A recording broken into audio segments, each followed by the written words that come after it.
Gunblade 2 Bannerlord is absolutely epic. It has some of the best battles out there, the sieges, the armor, the weapons. Oh, it is something to be remembered. However, the late game is currently severely lacking, and this mod goes a ways to fix that. This is diplomacy, and it does exactly what the title says. It adds in a whole wealth of new diplomatic options. You can now form non-aggression pacts, alliances. You can send messengers to faraway lords at a cost of your time and money. You can see now greater stats, there is war exhaustion, and you can even go ahead and create civil wars in the midst of the kingdom to go ahead and overthrow your oppressors. So the diplomacy mod is an absolute must-use for the late game, and has just had its 1.0 update. So go ahead and check it out. I'll leave a link to it down below in the description. It's on the Steam Workshop, so all you have to do is subscribe to a few of the other required mods. Really easy now that it's all over on the workshop. So yes, diplomacy also actually works with save games as well. I'll make sure I mention that. So if you are halfway through a campaign, you can add this, and the features should all work. Obviously, make a backup save just in case,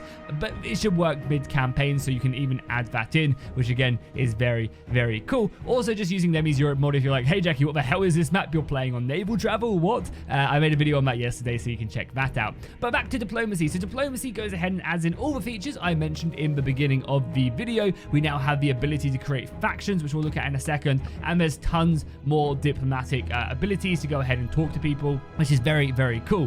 So non-aggression pacts and alliances can be found here with any other faction, and it's done on basically a score system. You need to get to 100 required score. Once you do that, you'll be able to go ahead and form non-aggression. You start off at a 50% base, so that's kind of your starter. And then, for example, right now I don't really like the Kuzite leader, so my relationship with him is kind of is dwindling. That's going to go ahead and hurt the ability to get a non-aggression pact.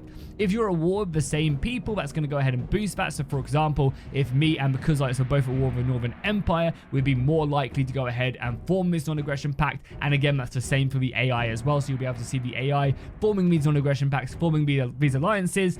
And one of the great things about this mod is that all this stuff is tweakable in the settings, which we'll take a look at the end of the video. So if you're like, non-aggression pacts don't happen enough, you can go ahead and make it so they're more likely.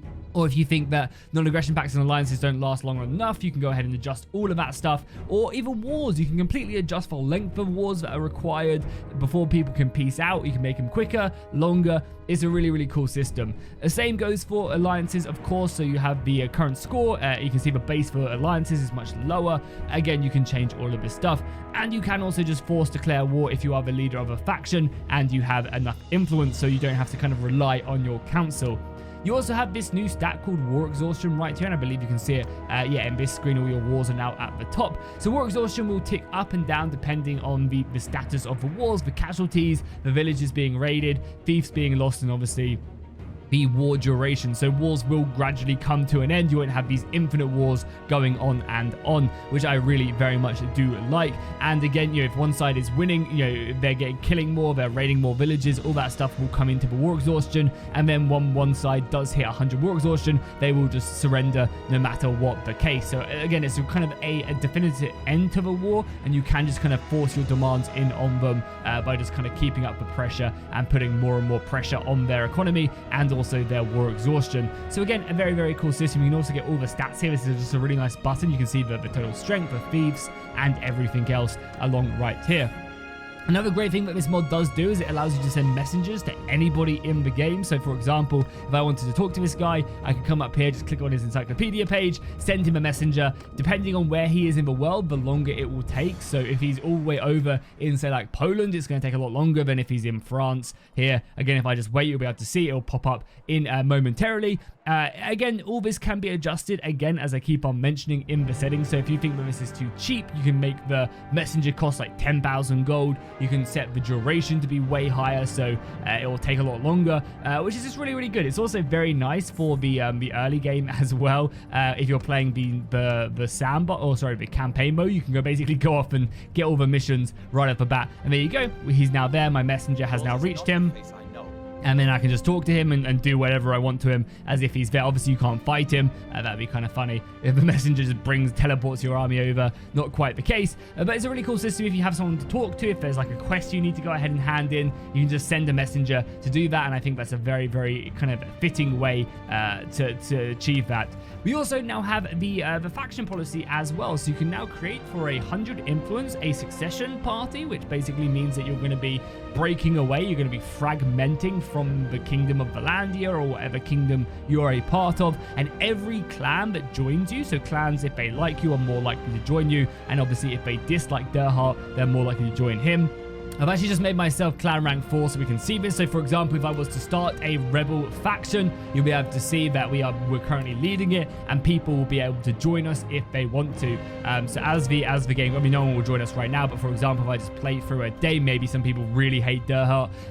If they dislike him and if they like me, they're much more likely to go ahead and try and join me. You can see that currently the kingdom is not on my side, unfortunately. And as they join, oh, actually one clan has joined me. Wow, look at that. The Day Cortanas have joined me. Hell yeah. This guy is actually one of the marshal of Valandia as well. What a traitor. God, I'm going to tell Derhart about this.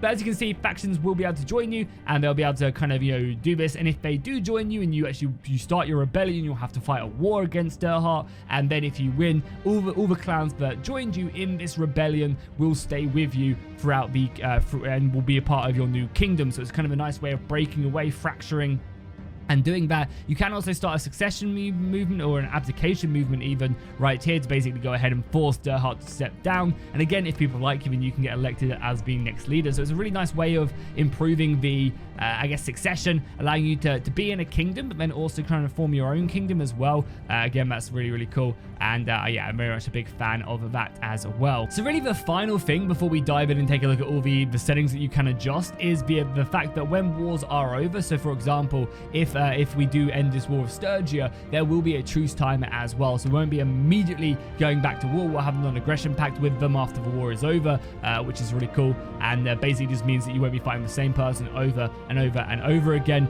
And that alongside, like, marriage is actually being important now to form non-aggression. So you're going to want to try and marry your clansmen and yourself to the supporting leaders of the map, because by doing that, you're going to gain relations with them, and by getting relations with them, you're more likely to form these non-aggression pacts and these alliances and fight one another. Obviously, if you're in an alliance with someone and you go to war, they'll join your wars, which is very, very helpful, and that creates a very, very kind of more dynamic play style. And I think this mod definitely benefits from more factions on the map as well. So if you're using something like Caradia Faction Enhanced or anything along them lines that basically just adds in more factions, I think this mod definitely does go a long way at taking a look at that. That's basically all the features that the mod does have to offer, and I'll show you quickly how you adjust all of the requirements and the timers and stuff. All you have to do is go over to this mod option button right here and find the diplomacy. Again, this is enabled with all the extra mods you had to download with diplomacy, and right here you can go ahead and take a look. So you can take a look at the daily chance of a rebellion faction started.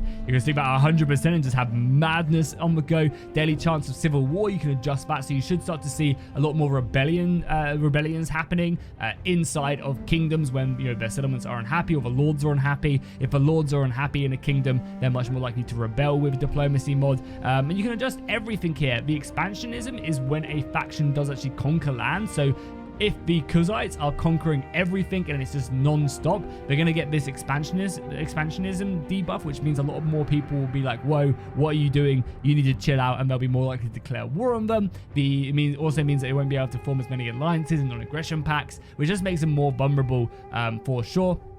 Right here, you can scale up the gold cost for diplomacy. So if you wanted to make it so that it's going to cost me 10,000 gold to send a messenger, you can do that. I like to stick this a little bit more expensive because it means, like, in the early game, I'm less likely to use it. And then in the later games, it becomes less of an issue when it makes more sense that I'd be sending messengers out.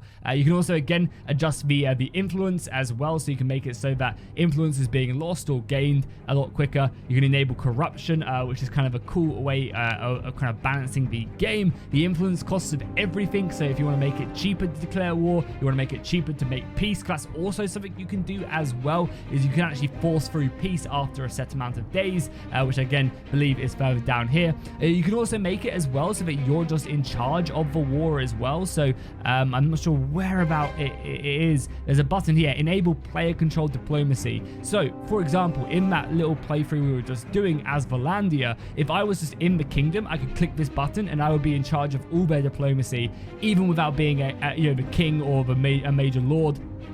I can just basically take over the kingdom. And again, that's for players who want maybe a little bit more control in their campaigns and they don't want to rely on the AI declaring and making random peace deals. You can just do this and then you're in control of the kingdom diplomacy right off the bat.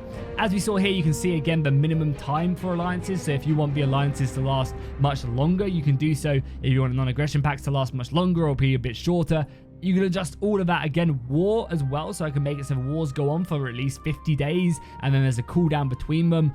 You can do all of that stuff. So this is one of the best features of the mod, is you can adjust everything to your liking and really create a nice little kind of, I guess, default playlist right here to enhance your games. And again, there's plenty of other amazing stuff. The mod is super stable as well, so definitely worth your time. And yeah, hopefully you guys enjoy this one. Again, you can couple this with most mods.